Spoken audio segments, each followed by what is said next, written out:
I've been working on this English paper for so long. What's it like to experience discrimination anyway? I should probably just sleep first to clear my mind.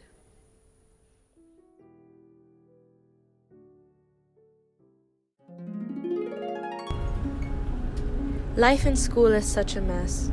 People fight left and right because of their looks, the way they act, their grades, yet it feels like everything's okay.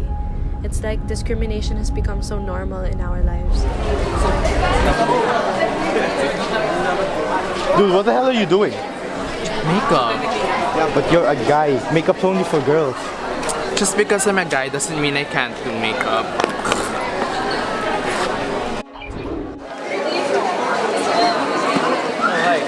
What the hell are you wearing? Mukha kang bakula, oh. It looks so inexpensive. That's not even Uniqlo, I bother. Sorry, it's all I can afford. Oh, prof released the grades. What did I get? Ooh, okay, 82.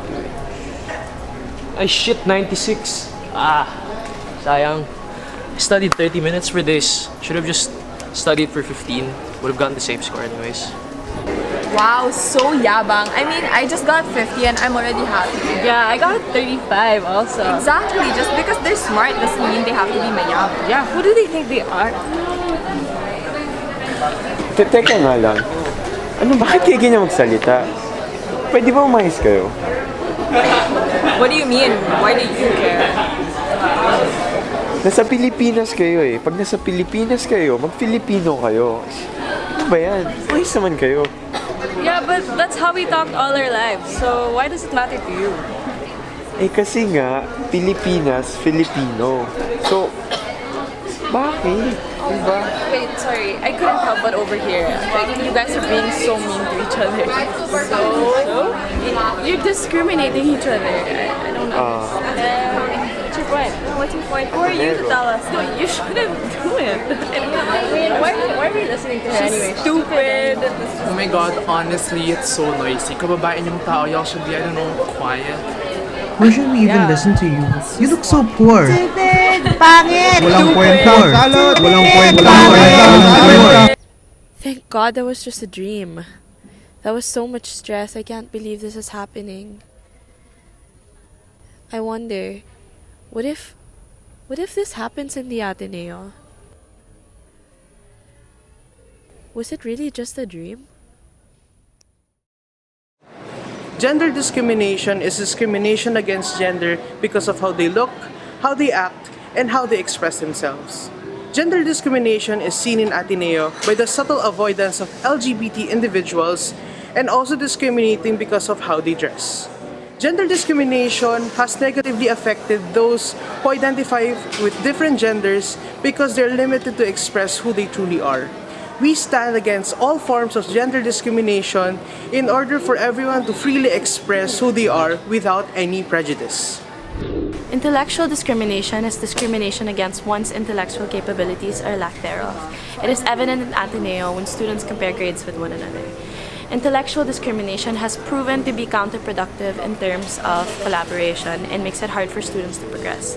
We stand against intellectual discrimination in all its forms because it goes against the primary purpose of university, which is to share ideas freely and to help one another. Economic discrimination is discrimination based on economic factors such as financial status, social class, and family income. In Ateneo, the most common type of economic discrimination is in the form of class discrimination. This is seen in the community when the upper class looks down onto the middle class because of what they wear and the material things they have. This can prove detrimental towards a person because it can make them at risk for health issues and at the same time make them question who they are as a person. We stand against all forms of economic discrimination as it can prove detrimental towards someone and at the same time, money should not determine who you are as a person. Cultural discrimination is when one discriminates a person because of his or her race, religion, or language. Language discrimination in particular is seen in Ateneo since students come from different places, whether it be from Manila, the country, or even around the world. People are judged for their language because they don't seem to share the same one, and their pronunciations and accents are different from their own. This is an issue because it forms an environment of hatred and exclusivity. We stand against all forms of cultural discrimination because it destroys the identity of a person. Discrimination is not acceptable in the Ateneo. Out of the many ways it can be solved in a collegiate setting, the best way we think it can be tackled is to incorporate it within the class setting.